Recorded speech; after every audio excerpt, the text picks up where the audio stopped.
வணக்கம் Chennai, this is Jagadeesan from Anuready realty. இன்னைக்கு நீங்க பார்க்க போறது ஒரு beautiful 2 bedroom resale apartment available for sale in Gandhi Nagar, Adyar.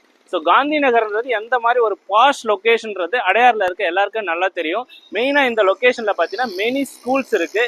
நம்ம கிட்ட இங்கே ஒரு 2 bedroom ஃபிளாட் வந்திருக்கு. வாங்க இப்போ இந்த ஃபிளாட்டை உள்ள போய் பார்க்கலாம். இந்த ஃப்ளாட்டோட பில்டப் ஏரியா 1021 ஸ்கொயர் ஃபீட்டும் யூடிஎஸ் 604 ஸ்கொயர் ஃபீட்டும் வருது. இந்த பில்டிங்கோட ஸ்ட்ரக்சர் பார்த்தீங்கன்னா கிரவுண்ட் ப்ளஸ் 3 ஃப்ளோர்ஸுங்க. நம்மளோட அப்பார்ட்மெண்ட் ஃபர்ஸ்ட் ஃப்ளோரில் இருக்குங்க. இந்த ஃப்ளாட்டில் 2 பால்கனியும் கிச்சனில் சர்வீஸ் ஏரியாவும் ப்ரொவைட் பண்ணியிருக்காங்க. டோட்டல் நம்பர் ஆஃப் அப்பார்ட்மெண்ட் இந்த பில்டிங்கில் 8ங்க. லிஃப்ட் ஃபெசிலிட்டியும் இருக்குது. இந்த பில்டிங் இருக்கிற ரோடோட வித்து உங்களுக்கு 40 feet ரோடு வருது. நியர்பை ஸ்கூல்ஸ்னால் saint Michael, saint Patrick's and Bal Vidya Mandir nearby school. Nearby railway ஸ்டேஷனை கஸ்தூரிபாய் நகர் அண்ட் கோட்ருபுரம். நம்மளோட அப்பார்ட்மெண்ட்டில் நீங்கள் ரெசிடென்ஷியலாகவோ இல்லை கமர்ஷியலாகவோ யூஸ் பண்ணுறதுக்கு பாசிபிலிட்டிஸ் இருக்குங்க. ஏன்னா இந்த பில்டிங்கே பார்த்தீங்கன்னா மிக்ஸ்டாக தான் இருக்குது. இந்த ப்ராப்பர்ட்டியை பற்றின மற்ற டீட்டெயில்ஸ் எல்லாமே நான் டிஸ்கிரிப்ஷனில் டீட்டெயில்டாக கொடுத்துருக்கேன். இன்ஸ்பெக்ஷன் தேவைப்படுறவங்க ஸ்க்ரீனில் தெரியிற நம்பருக்கு வாட்ஸ்அப் பண்ணுங்கள். என்னோடய வீடியோஸை தொடர்ந்து பாருங்கள், லைக் பண்ணுங்கள், தேவைப்படுறவங்களுக்கு ஷேர் பண்ணுங்கள். Thank you so much.